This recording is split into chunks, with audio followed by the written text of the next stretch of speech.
Buletin di 6 Mei bersama saya Tarushdin Muhammad Nazri. Assalamualaikum dan salam sejahtera.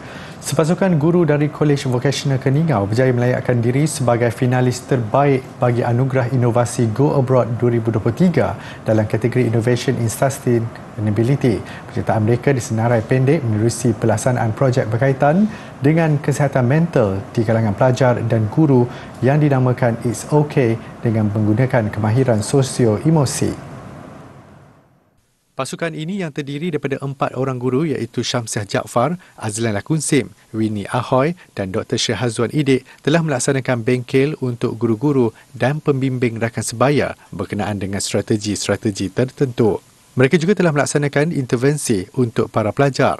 Selain itu, mereka turut menganjurkan Minggu Kesihatan Mental Pelajar di mana para pelajar boleh menyertai beberapa aktiviti seperti terapi origami, pesta tarian dan kembara alam.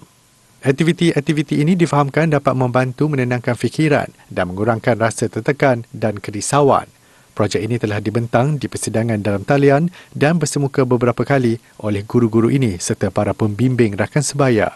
Projek ini dilaksanakan selepas kajian tinjauan di kalangan pelajar menunjukkan ramai pelajar berhadapan dengan risiko kesihatan mental. Syamsiah Jaafar yang mengetuai projek ini berkata, dia dan pasukannya makin bersemangat untuk meneroka lebih banyak strategi yang boleh menangani isu-isu berkaitan dengan kesihatan mental selepas menerima pengiktirafan sebagai finalis bagi Anugerah Inovasi Global ini. Untuk rekod pertandingan inovasi anjuran goabroad.com yang berpangkal di Amerika Syarikat ini diadakan setiap tahun. Prihatin dengan peningkatan penggunaan tabung darah sepanjang musim perayaan lalu, pelajar Institut Perguruan IPG Kampus Perlis tampil menerima darah bagi mengisi bekalan yang berkurangan. Dalam tempoh 3 jam, sebanyak 83 beg darah berjaya dikumpulkan. Program anjuran unit Bulan Sabit Merah BSMM IPG Kampus Perlis diadakan di Dewan Sri Inang bersempena sambutan Hari Palang Merah dan Bulan Sabit Merah Sedunia. Ia adalah kerjasama dengan Hospital Tuanku Fauziah HTF di Kangar. Program terbabit menerima penyertaan dari seluruh warga IPG termasuk pensyarah dan kontraktor pembersihan. Ini merupakan kali kedua lah kami selepas PKP kami menganjurkan program demam darah sebab baru ni bulan 11 kami mendapat hampir 120 pek darah. Hari ini pun target 100 lah. Bagi kumpulan penderma, mereka menganggapnya sebagai sebahagian sumbangan ikhlas kepada masyarakat, juga menyahut dan membantu usaha mengisi tabung darah di HTF. Untuk tema tahun kali ini kan, untuk Bulan Sabit Merah Malaysia ialah dari hati. Jadi kita mendemam darah ni dari hati untuk menyelamatkan nyawa orang lain. First time. Okey lah. Experience yang baik lah. Sebab boleh tolong orang demam darah. Kali kedua. Sebab last time masa saya donate, tak ada reaksi apa. Jadi okey lah sebab dapat tolong orang. Ya, kawan. Sebab sama kos. Dia takut. Ya, kalau boleh tu pelajar-pelajar kita mainlah bermerah kan. Untuk menyelamatkan nyawa ni ya. Yang memerlukan. Demi membantu kelangsungan bekalan tabung darah di hospital, program ini akan dilakukan secara berkala. Kementerian Pendidikan Tinggi KPT tidak menghalang pelajar institusi pengajian tinggi IPT melakukan aktiviti luar dan beriadah ketika ini selagi cuaca panas tidak bertambah teruk dan menjejaskan kesihatan. Malah setakat ini kuliah boleh berlangsung seperti biasa berikutan kebanyakan bilik kuliah di negara ini menggunakan pendingin hawa. Menterinya, Datuk Seri Muhammad Khalid Nordin berkata setakat ini pihaknya tidak mengeluarkan pekeliling atau garis panduan aktiviti luar dalam keadaan cuaca panas berikutan aktiviti luar seperti sukan tidak wajib kepada semua pelajar. Bagaimanapun ujar beliau, sekiranya keadaan cuaca panas semakin melampau, aktiviti luar di IPT akan dinasihatkan ditangguhkan sementara. Namun aktiviti lain termasuk kuliah tetap akan berjalan seperti biasa berikutan ia dilaksanakan dalam bangunan. Beliau berkata demikian pada sidang media selepas Majlis Mesra Ria Aidilfitri Veteran UMNO Johor di Johor Bahru hari ini. Kami selalu semua institusi pendidikan di bawah Kementerian Pendidikan KPM dilaporkan diarah menangguhkan aktiviti luar membabitkan murid, guru dan pensyarah susulan fenomena cuaca panas. KPM memaklumkan larangan itu termasuk untuk aktiviti seperti mentas desa, kawat, sukan, permainan, perkhemahan serta pengajaran dan pembelajaran PDP luar bilik darjah. Jabatan Meteorologi Malaysia (MET Malaysia) mengeluarkan amaran angin kencang dan laut bergelora kategori pertama dan kedua serta ribut petir membabitkan beberapa kawasan perairan. Dalam satu kenyataan, MET Malaysia memaklumkan bagi Seksyen A iaitu perairan, amaran angin kencang dan laut bergelora kategori pertama dikeluarkan membabitkan angin kencang barat laut berkelajuan 40 hingga 5 km sejam dengan ombak mencapai ketinggian sehingga 3.5 meter. Situasi itu dijangka berlaku di perairan Perlis dan Kedah, Pulau Pinang serta Perak dalam tempoh Isnin hingga Jumaat ini dan berbahaya kepada bot kecil, rekreasi laut dan sukan laut. Ribut petir, hujan lebat dan angin kencang juga diramal berlaku di perairan Perlis dan Kedah, Pulau Pinang, Perak, Selangor, Negeri Sembilan, Melaka, Johor Barat dan Sabah hingga jam 2 petang.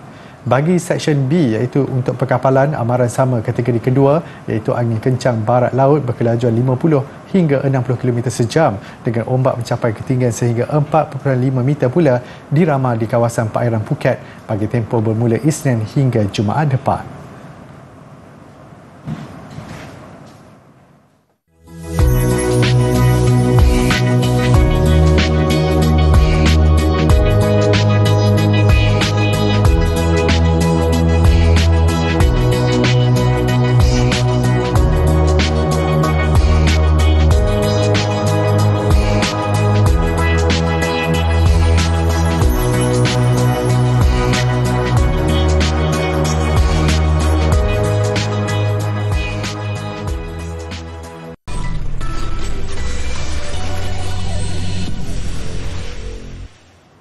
Bertemu kembali. Seni antara satu kaedah yang mampu merangsang minda serta keupayaan kanak-kanak. Namun, pengajar kanak-kanak mempelajari seni bukan sahaja memerlukan kemahiran, malah kesabaran serta komunikasi yang baik. Cabaran itu diambil oleh Nur Masitah Said, graduan Diploma Reka Bentuk Grafik dari Politeknik Ibrahim Sultan Johor dengan menjadi guru seni kanak-kanak. Menurut Masitah, pada awalnya mengajar seni kepada kanak-kanak hanya untuk menimba pengalaman. Namun minat mula berkembang dan kini menjadi kerjaya tetap. Pendidikan kanak-kanak ni saya minat sebab dalam bidang grafik designer ni saya ada basic dalam melukis, mewarna, basic arts. So saya untuk belajar benda baru, saya belajar saya mengajar kanak-kanak lah untuk lagi mendapat ilmu yang lagi banyak lah daripada segi saya membuat designer. Tambah Masitah, pendidikan seni dan kreatif penting dalam pembentukan diri kanak-kanak kerana aspek ini akan melahirkan sikap kreatif dalam diri mereka sejak awal lagi. Selain itu, didikan seni dan kreatif mampu merangsang daya imajinasi dan meningkatkan prestasi akademik kanak-kanak. Walaupun kerjaya nampak mudah, namun menurut Masitah, ia sesuatu yang mencabar. Cabaran untuk mengajar kanak-kanak ni sebab emosi mereka berlainan dari segi umur. Dan saya mengajar dari umur 3 hingga 12 tahun. Umur 3, umur 11, umur 12 semua beza. Dari cara diorang kau emosi semua. Bagi memastikan kelas seninya lebih menarik, Masitah turut memperkenalkan pelbagai kaedah dan bahan seni berbeza setiap minggu. Kaedah menghasilkan sesuatu seni itu juga disesuaikan mengikut usia dan situasi semasa. Untuk kanak-kanak ni, diorang boleh belajar cara mewarna yang betul, diorang boleh kenal warna, lukisan, banyak benda, barang-barang arts yang berlainan. Kita tak boleh kita sekarang kalau orang lain cuma kenal watercolour semua tu, tapi dia ada banyak-banyak semua. Dia macam berlainan-lainan barang-barang arts tu, alatan arts tu kan. And diorang boleh belajar dari segi cara-cara melukis yang betul, mewarna yang betul. Masitah turut menggunakan bahan yang selamat serta semula jadi untuk digunakan oleh kanak-kanak. Pada masa hadapan, Masitah merancang untuk melanjutkan pelajarannya ke peringkat tertinggi. Dia juga ingin menjadikan pengalaman mengajarnya itu sebagai satu batu loncatan untuk lebih kreatif dan berjaya dalam bidang seni reka grafik. Kementerian Kesihatan KKM mengekalkan prosedur operasi standard SOP COVID-19 walaupun Pertubuhan Kesihatan Sedunia WHO mengumumkan COVID-19 bukan kecemasan kesihatan global Jumaat lalu. Menterinya Dr. Zaliha Mustafa berkata KKM masih dalam peringkat perbincangan dan pemantauan secara berterusan masih dilakukan sebelum sebarang keputusan dicapai. Peringkat Malaysia, kita akan juga mempertimbangkan atas perkara tersebut dan kita sedang melakukan perbincangan di peringkat tertinggi KKM juga, dan kita akan meneruskan buat sementara ini kawalan-kawalan yang seperti biasalah, SOP seperti biasa tu, sehinggalah kita membuat keputusan yang muktamad sama ada untuk mengikut seperti mana yang telah disarankan oleh WHO atau tidak. Tambah beliau, keadaan jangkitan COVID-19 di seluruh negara masih terkawal dan perkhidmatan kesihatan serta kapasiti di hospital tidak terjejas meskipun terdapat peningkatan kes. Beliau berkata demikian dalam sidang media ketika menghadiri sambutan Rumah Terbuka Aidilfitri di Dewan Masjid Bandar IOI Segamat siang tadi. WHO pernah mengisytiharkan COVID-19 sebagai darurat kecemasan awam pada Januari 2020, kira-kira 6 minggu selepas virus tersebut melanda dunia. Status itu membolehkan masyarakat antarabangsa memberi tumpuan kepada ancaman kesihatan itu di samping mempertingkatkan kerjasama bagi menghasilkan vaksin dan rawatan. Kementerian Pembangunan Kerajaan Tempatan bercadang menggunakan data dalam Indeks Kebahagiaan Bandar Malaysia setiap tahun bertujuan meningkatkan mutu perkhidmatan pihak berkuasa tempatan PBT. Menurut Timbalan Menterinya Akmal Nasrullah Muhammad Nasir, selain kemajuan dan pembangunan fizikal, aspek kebahagiaan dalam kalangan rakyat turut menjadi fokus utama kerajaan. Tahun lalu, Kluang menjadi 10 bandar paling bahagia menurut Indeks Kebahagiaan Bandar Malaysia tahun 2022 yang merangkumi aspek kesejahteraan penduduk dalam mental, fizikal dan kerohanian. Saya sebagai contoh, saya ambil lagi seramai kalau untuk di negeri Johor ini seramai 5,950 responden yang terlibat. Jadi kalau dekat Johor yang disebut 4 kriteria paling bahagia lah di negeri Johor ini adalah soal keluarga 89.5%, kesihatan 87.8%, kejiranan 87.8% dan juga kemudahan. Jadi itu adalah dapatan yang kita dapatlah daripada responden yang sekitar negeri Johor, tapi tahun ini Keluang yang paling top. Beliau berkata demikian pada sidang media sempena pelancaran program Kluang Bandar Bahagia Masyarakat Malaysia Madani di Kompleks Pekan Rabu Kluang. Kajian dijalankan dalam Indeks Kebahagiaan Bandar Malaysia turut mendapat kerjasama National University Singapore dan New Era University College. Pihak kementerian akan menggunakan data diperolehi untuk mengkaji beberapa aspek penting termasuk ekonomi, budaya, pendidikan maupun aktiviti komuniti di Kluang. Ia menjadi pelopor kepada semua 10 bandar yang tersenarai dan turut melibatkan pemegang taruh seperti PBT, agensi kerajaan pelaksana indikator indeks yang diukur serta wakil rakyat. Pada tahun lalu, sebanyak 117 PBT telah menyertai kaji selidik Indeks Kebahagiaan Murni NEXT, termasuk PBT di semenanjung Malaysia, wilayah persekutuan iaitu Putrajaya, Kuala Lumpur dan Labuan serta Sabah.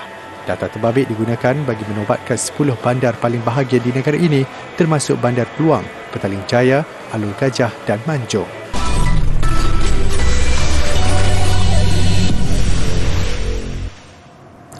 Yang di-Pertuan Agong Al-Sultan Abdullah Riayatuddin Al-Mustafa Billah Shah dan Raja Pemaisuri Agong Tunku Azizah Aminah Maimunah Iskandariah berkenan berangkat menghadiri istiadat Pertabalan Raja Charles III. Seri Paduka Baginda berdua antara 2,000 ketua negara, wakil kerajaan luar negara, menteri pertama, kerabat diraja asing dan ahli keluarga diraja yang dijemput khas untuk menghadiri istiadat berkenaan. Al-Sultan Abdullah dan Raja Pemaisuri Agong Tunku Azizah Aminah Maimunah Iskandariah berkenan mengadakan lawatan khas ke London atas persilaan Raja Charles III sempena istiadat Pertabalan Baginda di Westminster Abbey hari ini. So historical moment for me as the first king of Malaysia to attend.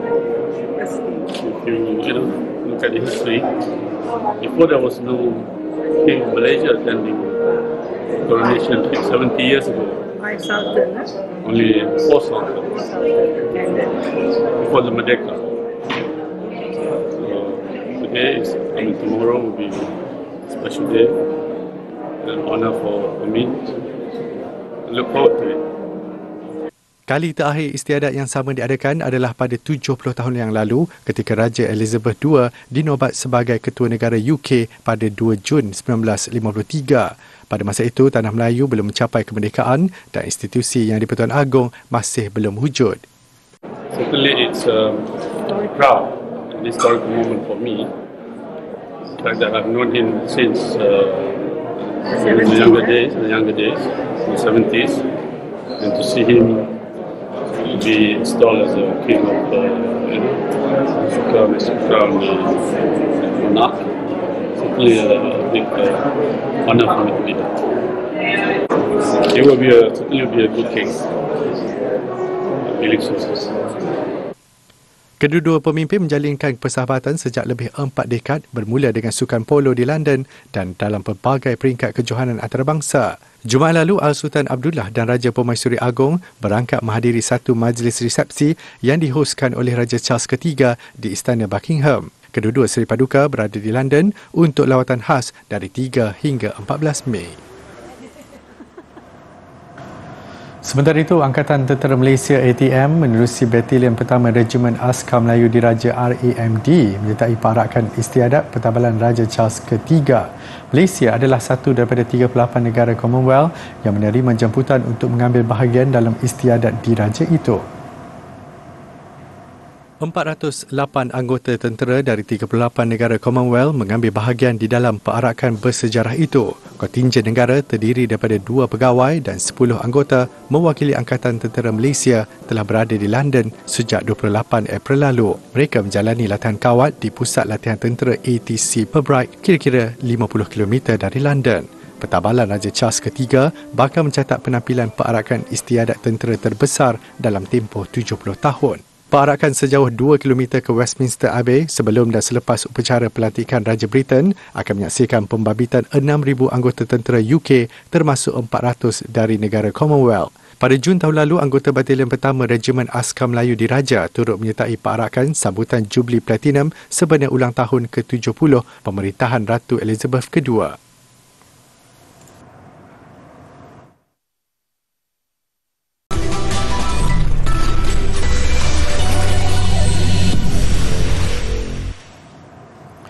Sukan. Sehingga jam 6.30 petang tadi, pada hari pertama saingan rasmi Sukan C di Kemboja, kontingen Malaysia berjaya meraih 2 pingat emas, 2 perak dan 3 gangsa. Skuad karate nyata cemerlang apabila menyumbang kedua-dua pingat emas itu menerusi C. Syamalarani dalam acara komite wanita bawah 50 kg, diikuti S. Prem Kumar dalam acara komite lelaki bawah 55 kg. Skuad karate turut mencuri tumpuan apabila turut meraih 1 pingat perak dan 1 gangsa. Pingat perak acara kata individu lelaki menerusi Muhammad Aikal Asmadi. Sebelum itu, gandingan kata berpasukan wanita meraih pingat gangsa. Di Siam Reap yang menjadi lokasi pertandingan basikal bukit, Malaysia tidak menghampakan dengan memenangi pingat perak. Nur Ashira Zainal Abidin menceriakan kem negara apabila menaiki podium merentas desa XCO individu wanita. Dia melakukan catatan 1 jam 17 minit 9 saat di belakang atlet Indonesia Sayu Bella Sukma yang memenangi emas. Sementara itu, acara lari berhalangan Malaysia meraih 2 pingat gangsa. William Yong Wei Teng mengatasi pelari tuan rumah Ol So Hyang, manakala Wan Atira Hidayah Ahmad Fazli berkongsi pingat gangsa bersama atlet Indonesia Anggun Yolanda Samsul Hadi dalam saingan individu wanita. Sekalipun Anggun berjaya memintas Wan Atirah di saat akhir untuk merakam catatan 39.598 saat, pihak penganjur memutuskan kedua-duanya berkongsi pingat.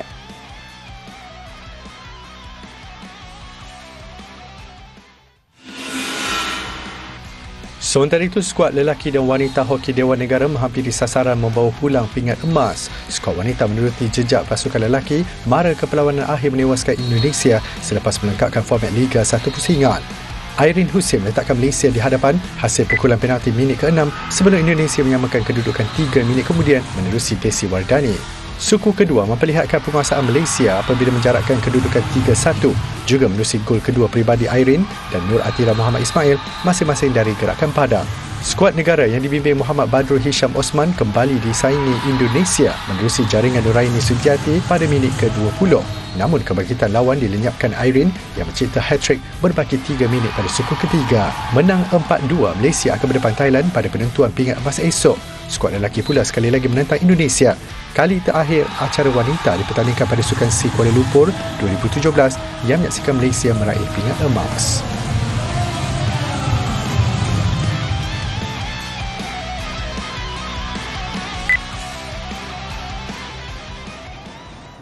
Dalam pada itu, Tuan Rumah Kemboja berjaya menyajikan suasana cukup meriah pada upacara pembukaan rasmi Sukan C edisi ke-32 malam semalam. Bertemakan Sports Live in Peace, persembahan serta pertunjukan bunga api mewarnai Stadium Nasional Morodok Tekno. Dibanjiri hampir 75,000 penonton, mereka dihiburkan dengan pelbagai persembahan kebudayaan dan tradisi Kemboja. Menambah seri malam pembukaan, penyanyi, penari dan artis terkenal Kemboja turut berganding bahu mengambil bahagian. Upacara perarakan bermula dengan bendera Kemboja dibawa masuk oleh 64 kanak-kanak sebagai simbolik penantian 64 tahun Republik itu untuk menjadi tuan rumah edisi ke-32. Penonton turut dihiburkan dengan beberapa perarakan kebangsaan Kemboja berkisarkan sejarah negara itu dalam pelbagai era. Perarakan 11 negara yang mengambil bahagian mengikut abjad bermula dengan Brunei dan Malaysia negara kelima muncul. Kontingen Malaysia diwakili delegasi seramai 42 orang termasuk pembawa jalur gemilang, atlet karate do Arsha Mendran, chef di mission Datuk Muhammad Nasir Ali serta dua timbalannya Datuk Shalin Zulkifli dan Sharon Wee selain skuad Petongke. Batik Malaysia dipilih sebagai pakaian rasmi perarakan melambangkan identiti dan budaya negara. Perdana Menteri Kemboja Hun Sen kemudian mengisytiharkan pembukaan rasmi edisi ke-32 Sukan C sejurus bendera Persekutuan Sukan Asia Tenggara dinaikkan dan lafaz ikrar dilakukan. Upacara menyalakan obor pula disempurnakan atlet taekwondo tuan rumah Son Sifmi yang memenangi pingat emas pada Sukan Asia 2014 di Incheon. Sejumlah 581 pingat emas daripada 37 sukan termasuk kickball akan dipertandingkan. Tamasya berlangsung di Phnom Penh serta 4 wilayah lain iaitu Siem Reap, Sihanouk Vale, Kampot dan Kap menyaksikan lebih 6,000 atlet mengambil bahagian.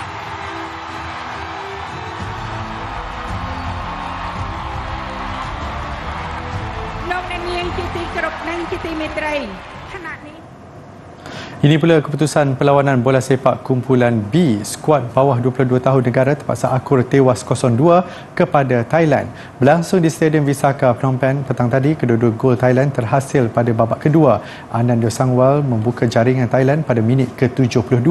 Diikuti jaringan kedua minit ke-83 menerusi pemain kelab Samun Prakan City berusia 17 tahun Yosakon Burapa. Kekalahan ini menyaksikan Malaysia dipintas Thailand untuk berada di tangga ketiga dan tiada pilihan lain buat Malaysia mesti menundukkan juara bertahan Vietnam untuk menghidupkan peluang ke separuh akhir Isnin nanti.